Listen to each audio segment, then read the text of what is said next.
take it back, I think. Yeah. That's fun, I can tell.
Gyrocopter, isn't it? But come back to the enclosed cockpit. For me, it's one of the best, most fun things about gyrocopters, being in the ocean. And most of them, of course, up to the British Canada were over the top. Invented only 20 years after flight. One that is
Yo-yo from the right there. You go on yo-yo, this is never stop. It just shows you the capability that this little gyrocopter has.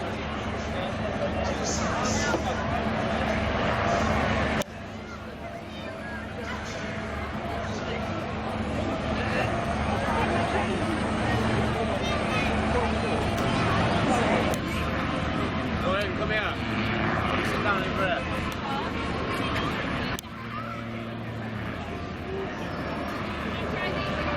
There we are, natural control again, all the old show, which of course got better. They had an announcement that all the time the on-crowd wing not get blown to the display line. On target, bogus, we call it. So it's very, very cheap to run. Not cheap to buy, but cheap to run.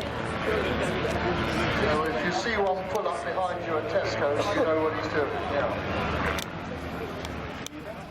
Good rate of climb as well. It'll climb at about 1,200 feet a minute. So that's impressive for quite a small machine.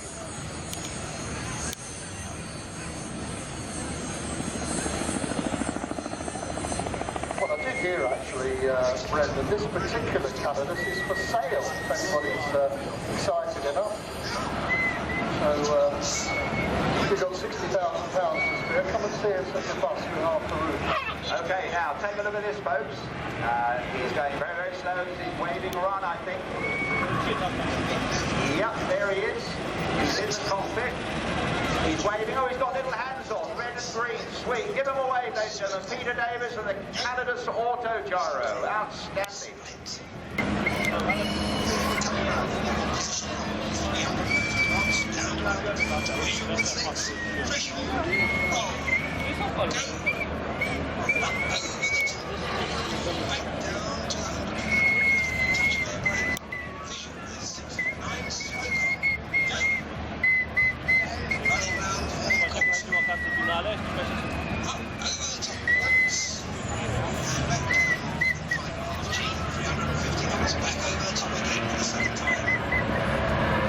Well, there we are, ladies and gentlemen. Peter really enjoying himself.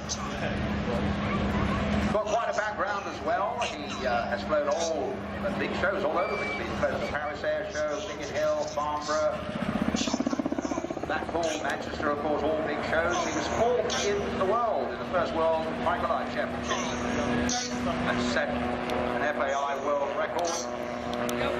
Distancing category C1A, which in fact is a category I flew myself in, and I won't bore you with the story, but I ended up with a serious number of world records which were ratified by the FAI, and I did rather catch them very proud of them. Just from the top, S1C, S1D, S1S, S2S, S2A, S2B, S2C, and they're wonderful. These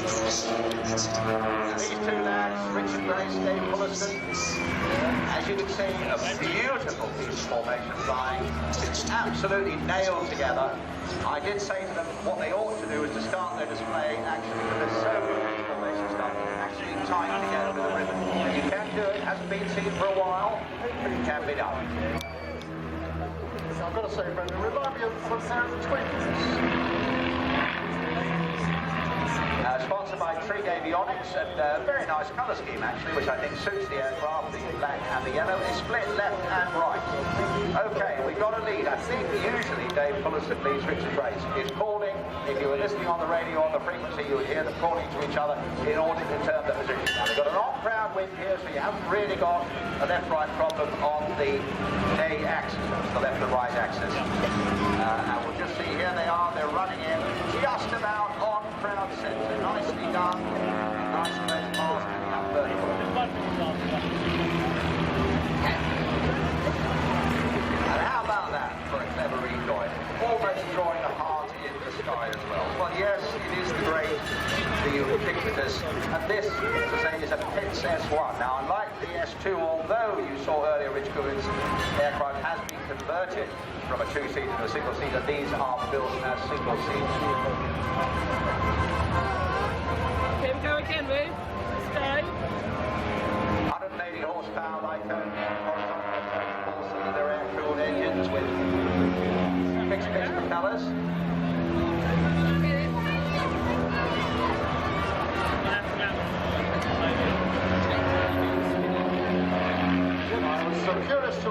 knows, Brendan, that Richard Grace has quite a family heritage, son of Carolyn and Nick Grace. If you know your display pilots, anybody here at Weston will certainly know those two names. And an engineer too has helped restore several vintage aircraft in his time, as young Richard. Maybe wait till you're a bit bigger, shall we? Feet up, babe. We're just going to cut your feet off as well. Come on.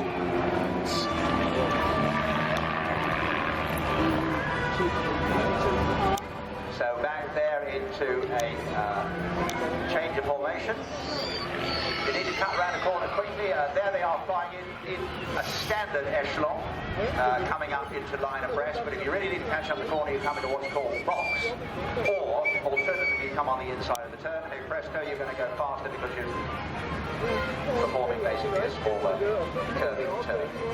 So all these little tricks go into the performance of what is, as you can see, ladies and gentlemen, very, very, very clever close formation aerobatics in the iconic.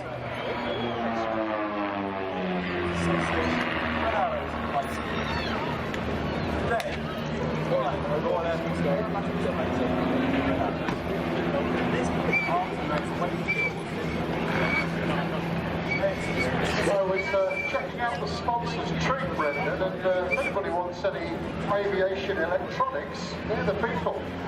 Anybody in the market for airplane radios or transponders or tree are the sponsors of this team. Oh, there's quite a firm little push. About a -3 on the up line. Pushing over the top onto the down 45.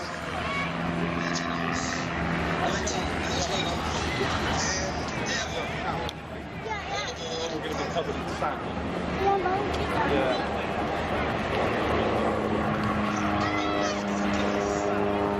Oh, there we are. Look at that, ladies and gentlemen. An inverted turn, so he's upside down and turning at the same time. The blood rushing to his head. Oh, you've got to be careful doing that. Negative G, the opposite of positive G. On the ground now, you're standing at 1 G positive. Snap roll on the top of the loop. If you stand on your head, you're at 1 G negative.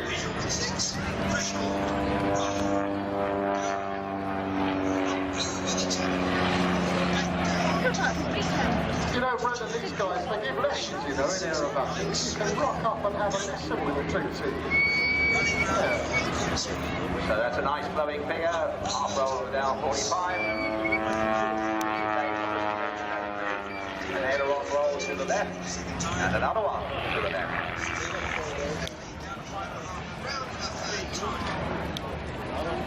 To the up vertical, going to be a stall turn to the left, to the right, I'll be amazed. Go to the left, then go!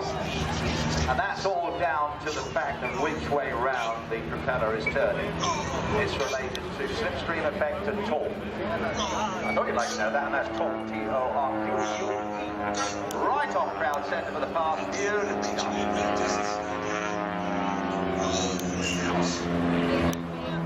Corner vertical rolls and push.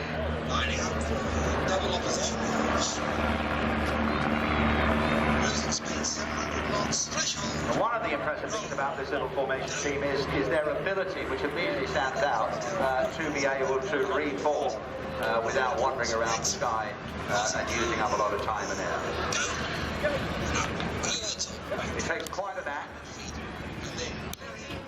particularly with a wind of any sort, either an A-axis wind or in this case a B-axis wind, so they're running downwind now. On starboard. Very nice, so they were line of rest before, and I think that looks very, very neat. Easy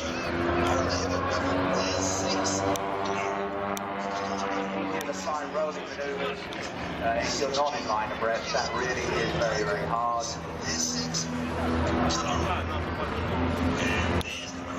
Yeah, very nicely done.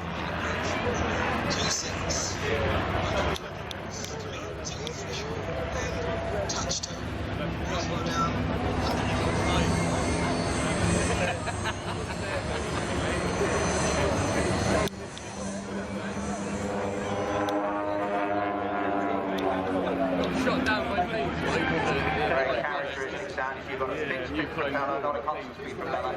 And so, I mean, in the old days, the red line was 2,700 RPM. We were just fall over laughing there. We normally took them up to about 3,500 RPM, and I think it was only still ticking over. But what would happen, of course, is the prop tips would go supersonic, and you'd get this sound.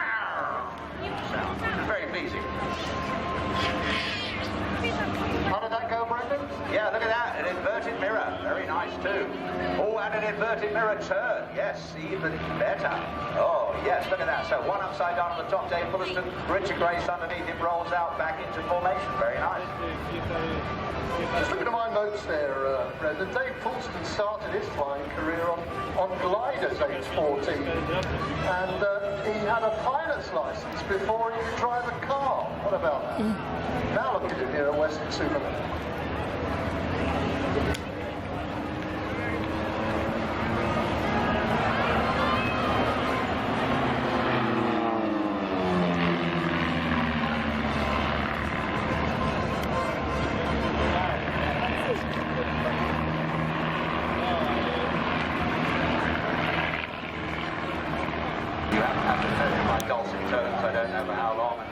So we've been talking to each other, but we're having a happy day. But there you are, look, the trick team, Dave Fullerton and Richard Grace. Very fine bit of formation display flying.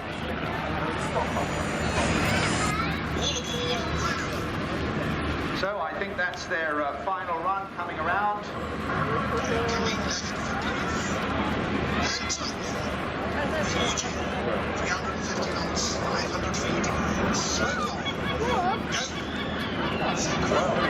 We've got the whirlwind coming, bit of history coming up. That big great yellow thing just warming up on the North Shore there, north side of the shore. It's under observation. The wings underneath it. Front-mounted engines as they were originally, it was a piston engine, very underpowered, didn't work, it would get cutback.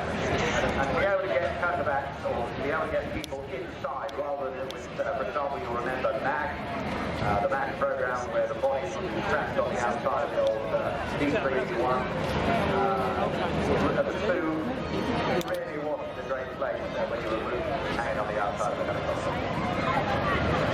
Kind of interesting, this is the colours of 22 and 202 search and rescue. If anybody knows their squadron history, 222 and 202, and just specifically for this week's demonstration.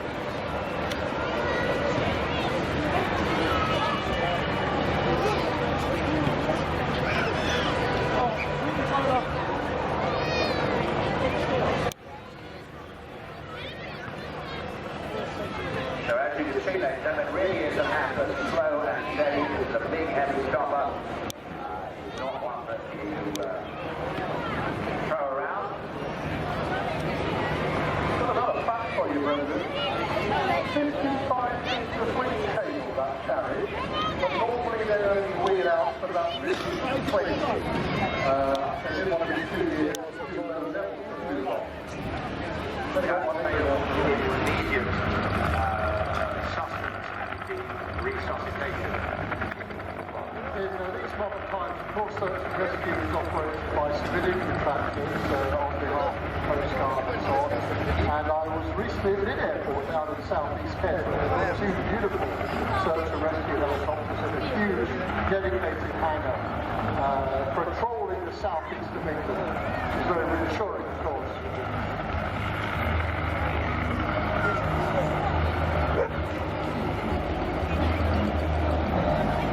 Now try and extrapolate what you've seen to a dark and stormy winter's night with 30-foot waves and that helicopter having to work in that environment. It'll give you an idea of what wonderful people they are, the search and rescue, the amount of skill involved in being able to fly something like that amount of tail with them.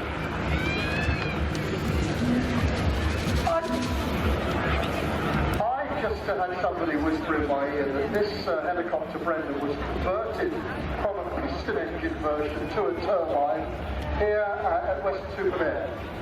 So it's a local aircraft to us. What was that, an RAF Lockheed? Weston, right, gosh. Well, this one, quite literally, ladies and gentlemen, was converted from, I was telling you about that original very underpowered piston engine to the... Well, I hope that dummy is drying out feeling better. That's all I can say, Brendan. So the final pass, an opportunity for you to get a photo, lots of photo opportunities this afternoon, but also say a big thank you to the lads. I'm way over here, they're in the door, they can see you. Thank you very much indeed. Outstanding, give them a good wave, bless, thank you.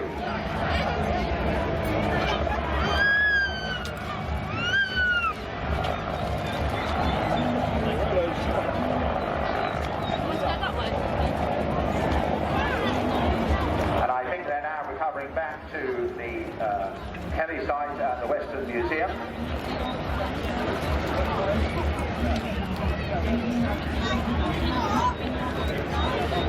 And coming up next, good heavens. I'm just checking the program, checking with air traffic. Our timing is good. Our next item is showing at minute 1411, 14:11 LMT, so we're well caught up with the program. Well, any helicopter aficionados, Brendan, up on the static park, which is behind the ridge past the army hut, you can see the helicopters. There is an AW139 of the Italian Air Force. If you want to go and have a look at that, used for search and rescue in Italy.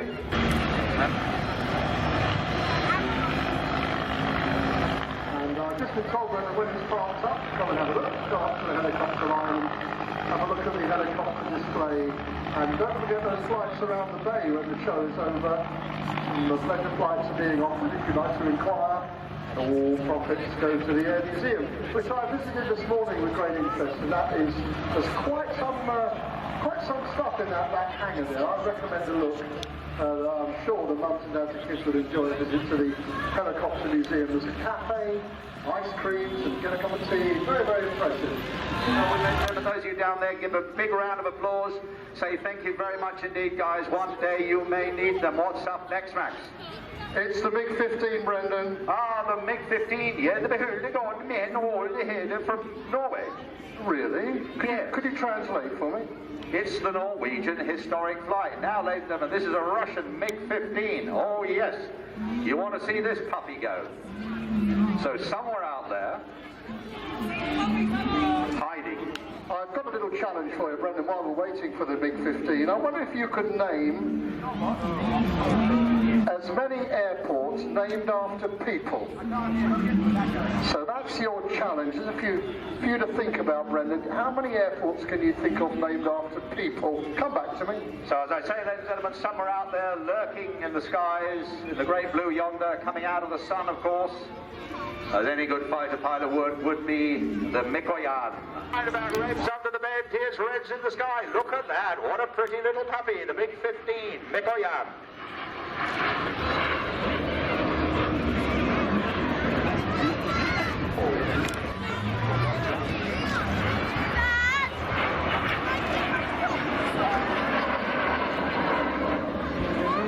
And in days gone by, you wouldn't want to have one of those puppies on your tail.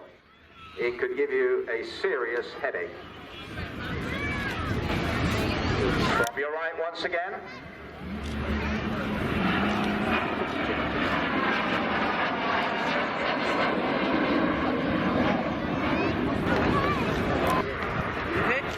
There's a nice raking pass, so he's looking down, he can see you all clearly.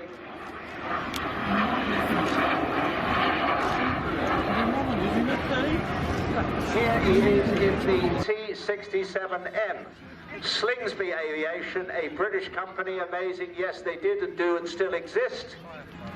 Lovely little aircraft. Originally built and designed as the RF-6B by René Fournier in France. I have flown one of the original ones. I also demonstrated these twice at Farnborough in the 1980s. Lovely little aircraft. This one is GRP, plastic basically, composite. 2 seats side by side. constant speed prop, fixed undercarriage as you can see. And this is the aircraft, in fact, that Prince Harry learned to fly on, or this type of aircraft. Give him a wing rock, ladies and gentlemen, there he is, give him a wave, he's looking down at you. Hats and coats, throw them up, that's easy to see, Mexican wave, whatever you want. Thanks very much, Rod, great job. So yes, you have to have a specific license to perform in front of the public. I have to have a license, I mean not to talk to you, well not yet anyway, but I do to have to fly, and also I have an authority to give those licenses to other people in various categories. Here it is, ladies and gentlemen, the amazing Catalina amphibious flying boat. Been looking forward to this a lot. This is one of my favourites. Another old, iconic aircraft with a great history. A lot of them built, of course, the US Navy and so on used them. Second World War, they were used a great deal. They were used for water bombing, putting out fires, and so on. And this has got a great history. We'll tell you as the display goes on. Look at that, what a sight. What a lovely sight.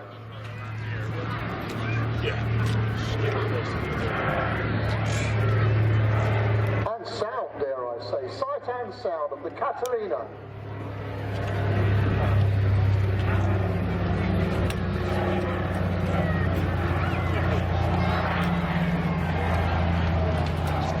Now, this particular airframe was converted for water bombing.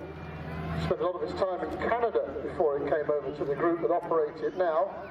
And there is a group of people who operate and maintain the aircraft. They make a contribution to the running costs to keep her flying. And in return, they get time in the airplane. They can fly it as passengers, or if they have a license, invited to fly from the cockpit. And look at that, what a lovely sight and sound of the Catalina.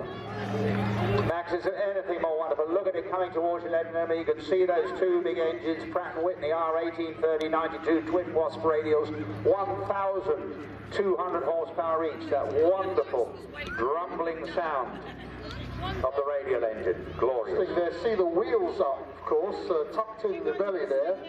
It can put the wheels down and land on grass and tarmac and all water.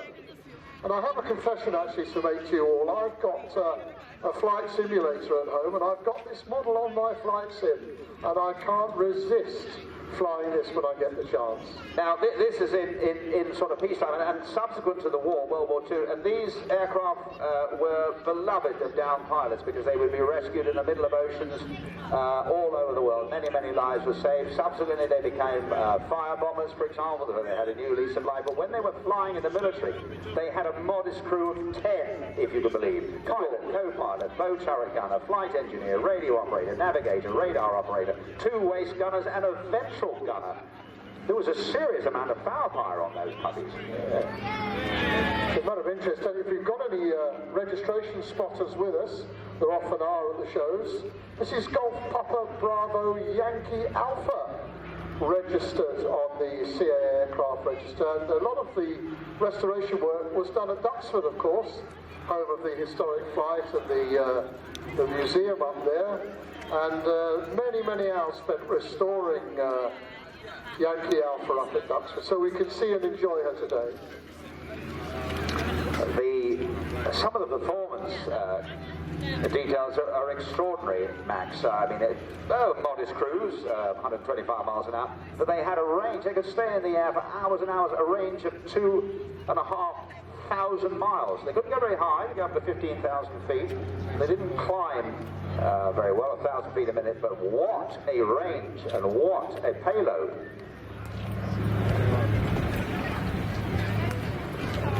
Now, look what's different, ladies and gentlemen. Get your cameras out. You see, the wing has changed.